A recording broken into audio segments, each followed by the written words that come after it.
আসসালামু আলাইকুম ক্রিকেট প্রেমী দর্শক বন্ধুরা, দেশ এবং প্রবাস থেকে যারা এই মুহূর্তে আমার ভিডিওটি দেখছেন সবাইকে স্বাগতম। দর্শক বন্ধুরা, বলতে পারেন যে প্রথমবারেই সফল বাংলাদেশ ক্রিকেট বোর্ড বিসিবি। কারণ বিপিএলের আগে টি-20 আকারে একটা লিগ তৈরি করেছে বা বাংলাদেশের একটা এনসিএল টি-20 লিগ খেলা হয়েছে, যেটা নিয়ে অনেক প্ল্যান ছিল, অনেক কথা ছিল, কিন্তু বর্তমান বোর্ড প্রেসিডেন্ট ফারুক আহমেদের বেলায় এসে সেটা সফল হয়েছে বা বাংলাদেশের ঘরোয়া ক্রিকেটে টি-20 আকারে একটি লিগ আয়োজন করা সম্ভব হয়েছে, যেখানে স্বতঃস্ফূর্তভাবে বাংলাদেশের লোকাল প্লেয়াররা খেলেছে এবং অনেকেই এই টুর্নামেন্টে ভালো খেলেছে, অনেকেই পারফর্ম করেছে। যেমন নাইম শেখ সেরা ব্যাটার হিসেবে নির্বাচিত হয়েছেন, সেরা বোলার হিসেবে আলাউদ্দিন বাবু নির্বাচিত হয়েছেন, তিনি 19 উইকেট নিয়েছেন। নাইম শেখ প্রায় 360 রান করেছেন, 31 করে, স্ট্রাইক রেটও ছিল 135। কিংবা জিসান আলম, যুব এশিয়া কাপ জয়ী ক্রিকেটার, ভালো ব্যাটিং করেছে সিলেটের হয়ে এবং ভালো রান করেছে, তার স্ট্রাইক রেটটা কিন্তু দেখার মতো ছিল।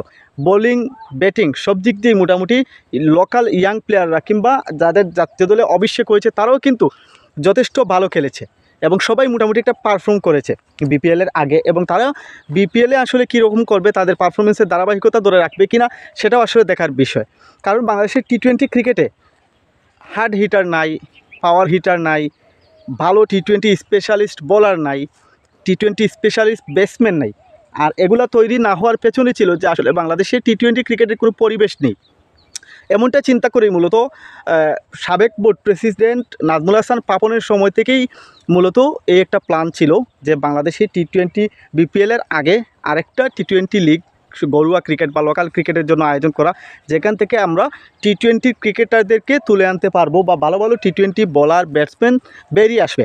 তো এই জায়গাতে মোটামুটি সফল হয়েছে বিসিবি, কারণ এখানে যারা খেলেছেন সবাই লোকাল প্লেয়ার, অনেক ট্যালেন্ট, তারা দেখে ভালো খেলার চেষ্টা করেছে সবাই। এবং ফাইনালে যদিও সমালোচনা হচ্ছে পিচের ওপর রান উঠেনি বা ফাইনাল ম্যাচে যেমনটা আশা করেছিল সবাই, আসলে সেই রকমটা হয়নি। বা জাতীয় দলে তামিম ইকবাল, মুস্তাফিজুর রহমান, মুশফিকুর রহিম মোটামুটি সবাই খেলেছেন এই লিগে। এখন এই লিগটাকে আরও জমজমাট করতে কিংবা এটা টি-20 আকারে তৈরি না করে এটাকে যদি টি-10 আকারে তৈরি করা হয় কিংবা বিদেশি প্লেয়ারদের রাখা, মানে ফ্র্যাঞ্চাইজি ভিত্তিক যদি একটা প্ল্যান করা হয় যে টি-10 আকারে তৈরি করার, তাহলে বিগ হিটার, পাওয়ার হিটার আমরা পেতে পারবো। আর টি-10-এ যারা ভালো খেলবে, যারা পাওয়ার হিটিং ব্যাটিং করবে, বোলিং করবে, ব্যাটসম্যানকে ঠেকাতে পারবে, তাদেরকে টি-20তে কাজে আসবে বেশি। কারণ টি-10 হিসাবে যদি টি-20তে খেলে তাহলে রানের পাহাড় গড়তে পারবে। তো বিসিবির কাছে জানি না আমার এই ভিডিওটা আসলে চোখে পড়বে কিনা, আগামী বছর এই এনসিএলটা যেন টি-10 আকারে আয়োজন করা হয় এবং প্লেয়ারদেরকে সম্পূর্ণ ফ্রিডম দিয়ে দেওয়া হয়, যাতে আমরা স্পেশালিস্ট ব্যাটসম্যান বোলাররা খুঁজে পেতে পারি টি-20 জন্য।